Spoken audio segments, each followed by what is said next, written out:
জয় প্রভুপাদ। ভজ শ্রীকৃষ্ণ চৈতন্য প্রভু নিত্যানন্দ শ্রী অদ্বৈত গদাধর শিবসাদি গৌর ভক্তবৃন্দ কি জয়। হরে কৃষ্ণ কৃষ্ণ কৃষ্ণ হরে হরে, হরে রাম রাম রাম হরে হরে। তো আজকের আলোচ্য বিষয় ভাগবত গীতায় ভগবান অর্জুনকে কেন বারবার অনন্য ভক্তির কথা বললেন। দেখুন, এই অনন্য ভক্তি হচ্ছে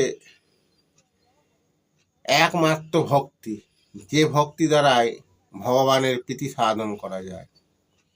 জগৎগুরু শিল প্রভুপাদজি যখন আমেরিকায় গেলেন,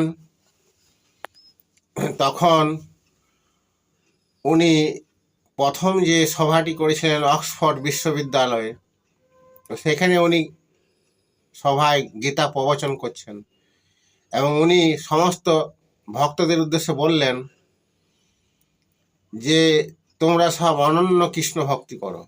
এই গীতায় অর্জুনকে ভগবান বারবার এই অনন্য ভক্তির কথা বলেছেন।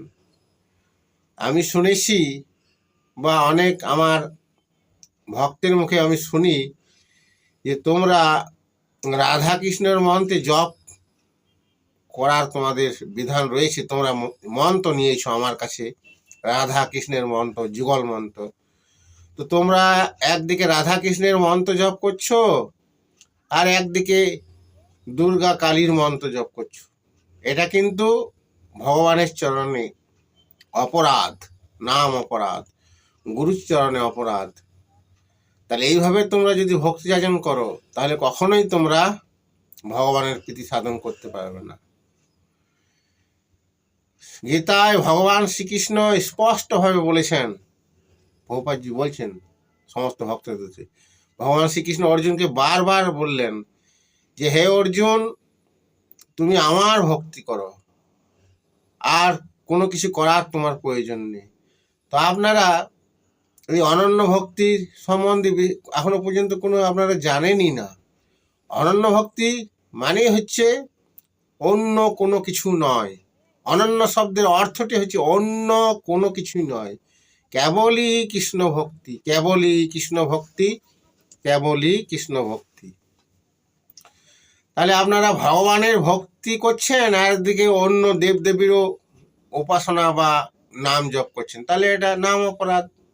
গীতায় ভগবান শ্রীকৃষ্ণ কি বললেন, প্রভুপাদজি এখানে বলছেন বারবার আমেরিকায় ভক্তদের উদ্দেশ্যে কি বলছেন, যে গীতায় ভগবান বলেছেন যে দেবাদিদেব মহাদেব সৃষ্টিকর্তা ব্রহ্মদেবকে যদি ভগবান শ্রীকৃষ্ণের সঙ্গে কেউ সমান বলে মনে করে, যে এরা তিনজনই সমান, ব্রহ্মা যেই বিষ্ণু, ব্রহ্মা যেই মহাদেব এবং ভগবান শ্রীকৃষ্ণ, এরা সকলেই সমান, তাহলে এটা হচ্ছে চরম নাম অপরাধ এবং সেই ব্যক্তিকে কি বলা হচ্ছে না, মহাপাষণ্ডী বলা হচ্ছে।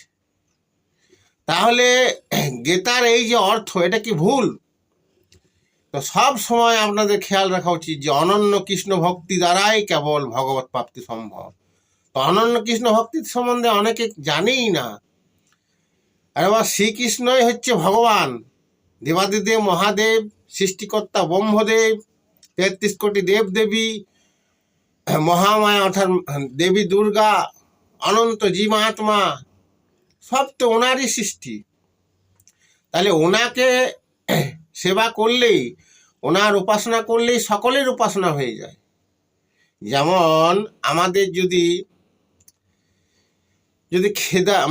ক্ষুধা লাগে, আমাদের খাবার খাওয়ার সময় যখন চলে আসে তা আমরা খাবার খাই, তো খাবারটি কি আমরা শরীরের বিভিন্ন অঙ্গ, চক্ষু, জিহ্বা, কর্ণ, নাসিকা, হাত, পায়ে কি খাবার দিই? না, আমরা মুখের মাধ্যমে উদরে খাবার পৌঁছে দেওয়ার ব্যবস্থা করি, তাহলে শরীরের প্রতিটি অঙ্গ খাবার পেয়ে যায়, শরীর পুষ্ট হয়ে যায়। তো সেইরকমই এখানে ভগবান শ্রীকৃষ্ণের উপাসনা করলে সকল দেবদেবীরাই প্রসন্ন হয়, সকলের সেবা হয়ে যায়। তাই আলাদা করে আর কারোর উপাসনা করার কোনো প্রয়োজন নেই।